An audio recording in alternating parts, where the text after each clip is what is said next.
Okay, hi everyone, it's Mike Heydrich. Been running a little print job here on my Creality 3D Ender 3D printer. This print job has been running for 56 hours and 46 minutes, non-stop.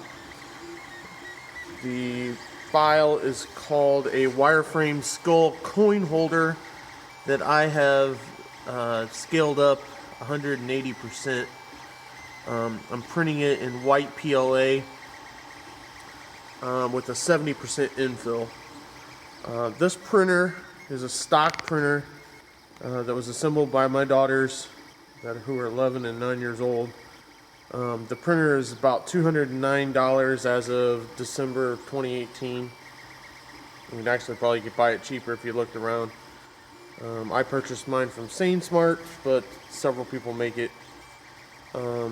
The printers had no modifications, shy of adding a glass bed that I prefer for flatness. The PLA I'm using is 6 years old.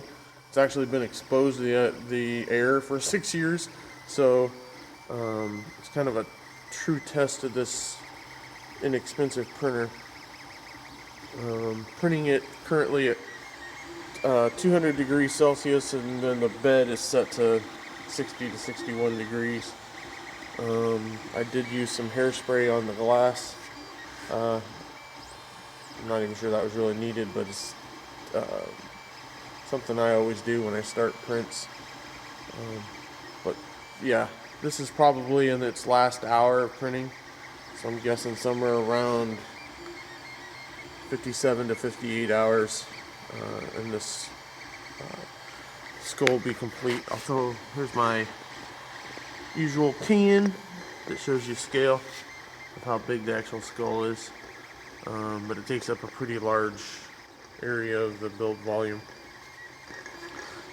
Getting the skull to fit front to back on the plate was what limited me to height. But pretty amazing print. Not 100% perfect due to the PLA. Try to zoom in where you can see some of the defects, but really it was a testament to see if I could get this little printer to print non-stop for days. So I'm very happy for the money, especially. I really couldn't ask for much more. So it's Mike Heydrich. Have a great morning. Bye.